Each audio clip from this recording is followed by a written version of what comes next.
Bom dia, boa tarde, boa noite, sejam bem-vindos, sejam bem-vindas à nossa aula de número 167, Propriedades dos Compostos. Galera, vocês estavam acostumados aqui com o professor Júnior, né? Vocês gostaram dele? Se gostaram, deixa aqui embaixo o seu joinha. Se vocês ainda não conheceram ele, dá uma voltada na primeira aula aqui da playlist capítulo 17. Um amigo meu, professor de Química, que eu convidei para estar gravando algumas aulas aqui no Help Química junto comigo.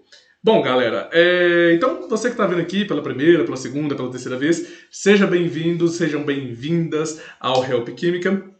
Já vou convidando você para se aconchegar aí na cadeirinha, que essa aula de hoje vai ser um pouquinho extensa, mas tem muita coisa legal. Enquanto eu vou tocando a vinheta aqui, que tal você já se inscrever no Help Química e deixar o seu joinha? Conto com você, hein, galera? Toca a vinheta e daqui a pouco a gente volta para começarmos a aula.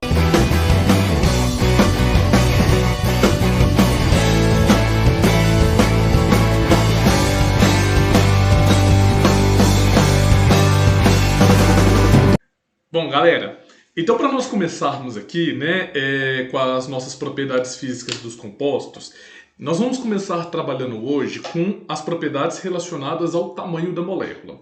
Bom, pessoal, praticamente nessa aula de hoje nós veremos dois tipos de propriedades. Quais são esses tipos de propriedades? Temperatura de ebulição e fusão e também a solubilidade. Por quê, moçada? Porque são as que os vestibulares mais cobram. E tem a ver aqui com as interações intermoleculares que vocês viram com o Júnior nas aulas anteriores a essa aula aqui de número 167. Bom, então para nós começarmos aqui, né, uma pergunta clássica, né, os meninos sempre me fazem em sala de aula professor, ele sempre vai me dar a molécula, ou ele vai te dar a molécula, ele vai te dar o nome da molécula, né? Nomenclatura nós vamos ver em algumas aulas um pouquinho mais pra frente. Mas qual que é a nossa ideia, moçada? A nossa ideia é de você, assim, você sempre vai ter que comparar duas ou mais moléculas. No nosso caso aqui, nós sempre vamos trabalhar com dois exemplos, sempre com duas moléculas. Por quê? Porque é mais fácil para nós começarmos a pegar o ritmo, né? Então vamos pensar aqui, por exemplo, nesses dois exemplos A e B. Galera, notem que essas duas moléculas, tanto A quanto B, são hidrocarbonetos. O que são isso? São moléculas que são formadas somente por átomos de carbono e hidrogênio. Então o que nós podemos pensar aqui? Nós podemos pensar que todo hidrocarboneto ele é apolar. Então podemos escrever essa informação aqui sem medo de sermos felizes. Todo hidrocarboneto é apolar. E nós já aprendemos nas aulas anteriores que se o hidrocarboneto ele é apolar, ele faz dipolo instantâneo, dipolo induzido. Beleza? Então, dipolo instantâneo, dipolo induzido. Então, moçada, se nós formos pensar no rompimento das interações intermoleculares, você, tipo assim, pensaria, pô, mas ambos aqui têm a mesma interação, então tem o mesmo ponto de ebulição. Então, nesse caso, nós vamos ter que pegar o que essa propriedade aqui diz, né? Maior ponto de ebulição vem em moléculas que são maiores. Esse é o nosso primeiro pulo do gato. E como nós vamos determinar qual que é a maior molequita aqui? Nós determinaremos a maior molequita pela massa molar. Então vamos pegar aqui a massa molar do composto A e vamos pegar aqui a massa molar do composto B, né? Se você não sabe calcular a massa molar, eu vou deixar aqui no card para você uma videoaula que eu ensino a fazer esse cálculo da massa molar, né? Que eu até falo que é uma das propriedades mais importantes que nós precisamos saber aqui, beleza? Bom, então vamos lá, vamos fazer aqui a massa molar para esse composto A. A massa molar do carbono é 12, 12 vezes 5 dá 5 vezes 2, 10, 1, 6, 60. Nós temos 3, 4, 5, 6, 7, 8, 9, 10, 11, 12. 60 com mais 12, 72 gramas por mol é a massa molar do nosso composto que está contido em A. Beleza? Depois vocês fazem as contas aí e conferem se eu não errei contas. Já no item B, nós temos aqui 12 vezes 3. 3 vezes 2, 15 vai 1. 15 com 1, 3, 4, 45. 45, hidrogênio 6, 7, 8. 45 com 8, 53. Então, a massa molar aqui desse cara é 53 gramas por mol. Se eu não errei conta, né, sempre vocês vão conferirem aí depois. Bom, então o que nós temos aqui, moçada? Eu tenho aqui que a massa molar da minha molécula A, ela é maior do que a massa molar da minha molécula B, e ambas possuem a mesma interação intermolecular. Então o que acontece nessa brincadeira? O que nós podemos presumir? Se a massa molar da molécula A ela é maior do que a massa molar da molécula B, A tem maior ponto de ebulição em relação à molécula B. Só olhando aqui por esse tamanho da molécula. Facinho, facinho? Sim! Então vamos aqui para um próximo exemplo, né? Eu tenho aqui duas moléculas que possuem tamanhos muito próximos uma da outra. Quase um isômero. Não são isômeros, né? Mas a massa molar, vocês podem perceber, podem tirar depois aí para terem a prova, que ambas têm ponto de ebulição muito próximo da outra. Então, nós temos que pensar aqui, né, já que as moléculas têm tamanho muito parecidos, o que nós precisamos pensar aqui? Nós precisamos pensar na questão da polaridade, porque pela polaridade da molécula, nós vamos determinar qual que é a interação intermolecular predominante. Então aqui, ó, no carbono, por exemplo, vocês já viram que ele vai ter um polo positivo e o oxigênio um polo negativo, beleza, galera? Por causa da diferença de eletronegatividade. Enquanto aqui embaixo a mesma coisa, ó, carbono com polo positivo, o oxigênio aqui em cima com polo negativo. Então, o que nós temos aqui? Nós temos dois grupinhos aqui que são polares. Então, nós temos duas molequinhas polares. Quando a molécula ela é polar, então, quando a molécula ela é polar, nós precisamos pensar no tipo de interação intermolecular. Por quê? Se tiver o H-FUN, você vai ter uma ligação de hidrogênio. Se não existir o H-FUN, você vai ter um dipolo-dipolo. Então, olha aqui, por exemplo, moçada. Nessa molequita aqui, ó, você tem o oxigênio ligado a um átomo de hidrogênio. Opa! Se eu tenho aqui embaixo o oxigênio ligado ao átomo de hidrogênio, ele se encaixa nessa categoria do H-FUN. Se nós temos um H-FUN envolvido aqui, o que nós temos? Nós temos uma ligação de hidrogênio. Beleza, moçada? Então tá aqui a nossa ligação de hidrogênio. Já no caso aqui de cima, da nossa molequita C, note que nós não temos o hidrogênio ligado ao oxigênio. Então, o que nós temos aqui? Nós temos uma molécula polar que faz a interação intermolecular do tipo dipolo-dipolo. Então, pessoal, qual que era mesmo a nossa ordem crescente de força das interações intermoleculares? Vamos lembrar aqui. Nós tínhamos que a dipolo instantânea, eu vou abreviar, tá, galera? Como DI, ela era mais fraca do que a dipolo-dipolo. E a dipolo-dipolo ela era mais fraca do que a ligação de hidrogênio. E a ligação de hidrogênio ela era mais fraca do que quem? Do que a íon dipolo. Opa! Então, nesse caso aqui, o que nós chegamos à conclusão? De que a ligação de hidrogênio ela é mais forte, portanto vai ser mais difícil você romper as interações entre essas molequinhas, fazendo assim a molécula D, representada aqui na estrutura D, possuindo maior ponto de ebulição. Beleza? Facinho, facinho? Sim! Próximo exemplo. Né? Tenho aqui duas molequinhas também com massa molar muito próxima e essas sim são isômeros. O que são isômeros? Né? Essas mocinhas vão ter a mesma massa molar, mas estruturas diferentes. Então, pessoal, o que vai interferir aqui para nós? O que vai interferir é existir ou não ramificações nessa molequita.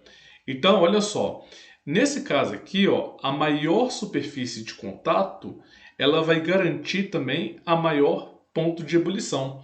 Então, por que eu falei de ramificações? Primeiro, o que eram ramificações, né? Nós vimos isso no capítulo 16. As ramificações, né, é você ter no seu carbono, um carbono na sua molécula, perdão, você tem um carbono que ele é terciário ou quaternário. Nesse caso aqui, ó, na molécula que está representada em F, note que eu tenho um carbono aqui, que eu chamusquei aqui de azul, que ele é um carbono terciário. Então, esse carbono aqui, que ele é terciário, ele garante uma ramificação na nossa molequinha. Então, o que nós podemos concluir disso? Vocês podem concluir que ambas são hidrocarbonetos. Se ambas são hidrocarbonetos, ambas as nossas molequitas aqui, elas têm um caráter que são o quê, moçada? Elas possuem um caráter de serem apolar. Elas sendo apolar, elas fazem o quê? Dipolo instantâneo, dipolo induzido. Vou abreviar com DI. Então, nesse caso aqui, a que tiver maior superfície de contato, em outras palavras, maior superfície de contato significa menos ramificações ou nenhuma ramificação. Ramificações. Ou simplesmente nenhuma ramificação. Então, essa sim vai ter maior ponto de ebulição. Facinho, facinho? Sim! Bom, próximo exemplo, então, né? São os casos onde a nossa molequita ela vai possuir interações intramoleculares. Então, essas interações intramoleculares, vou destacar aqui em amarelinho. Então, essas interações intramoleculares, elas acontecem o quê, moçada? Elas acontecem dentro da molécula. Então, deixa eu fazer essa anotação aqui. Vou colocar esse verde cor de burro fugir aqui, tá?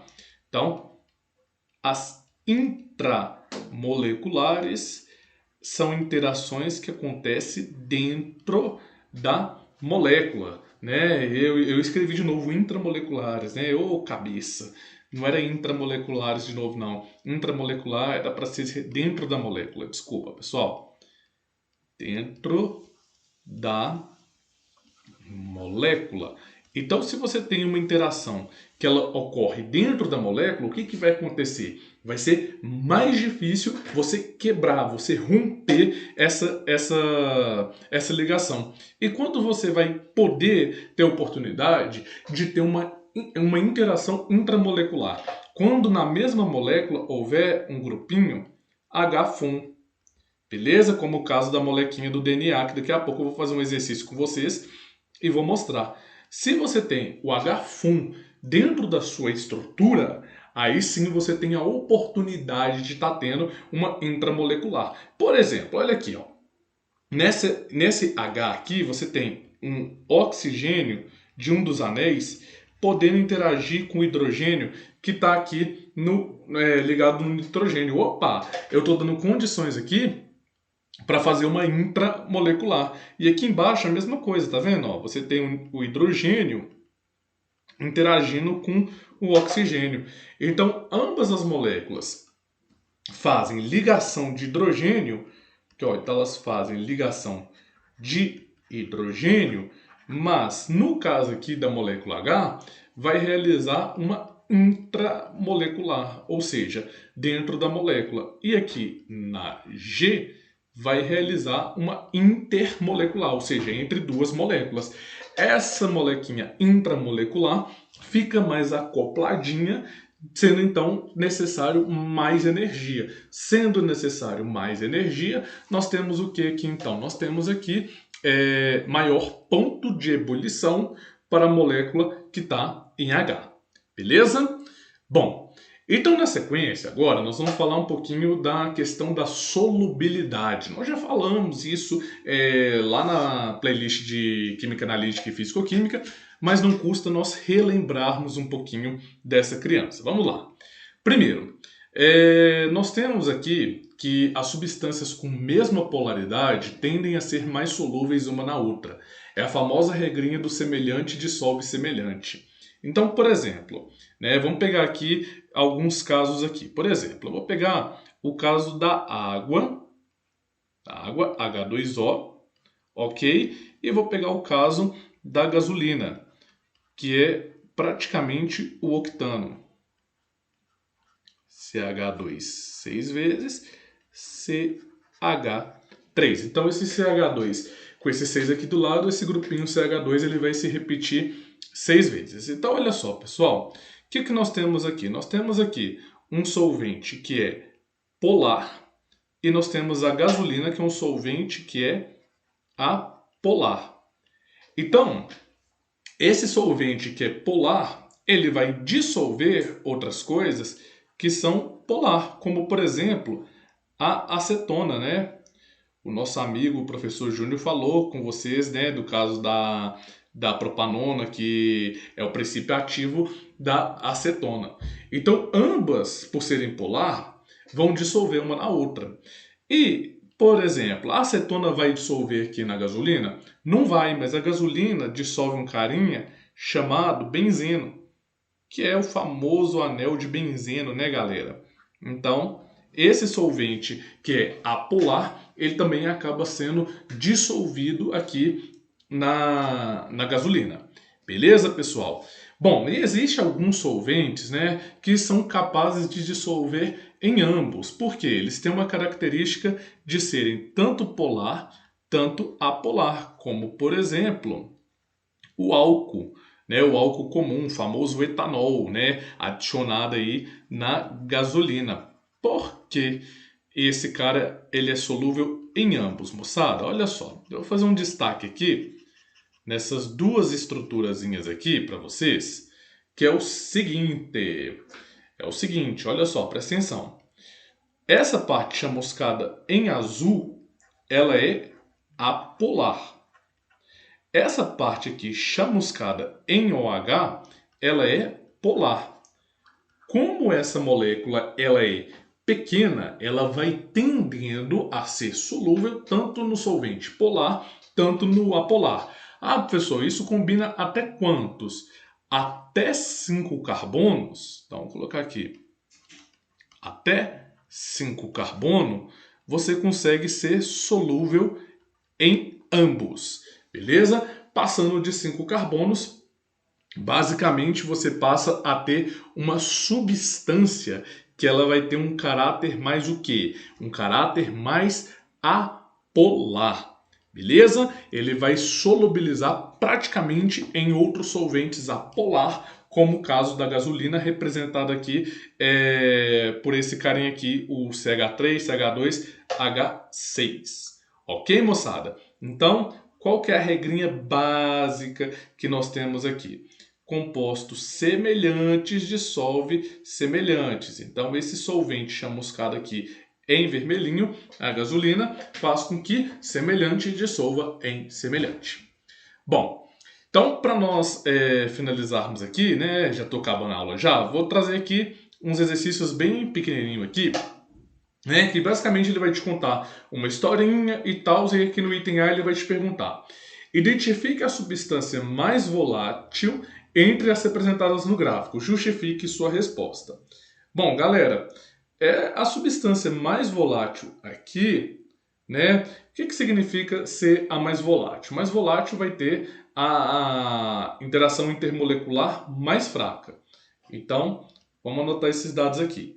Interação intermolecular mais fraca. É o nosso primeiro pulo do gato.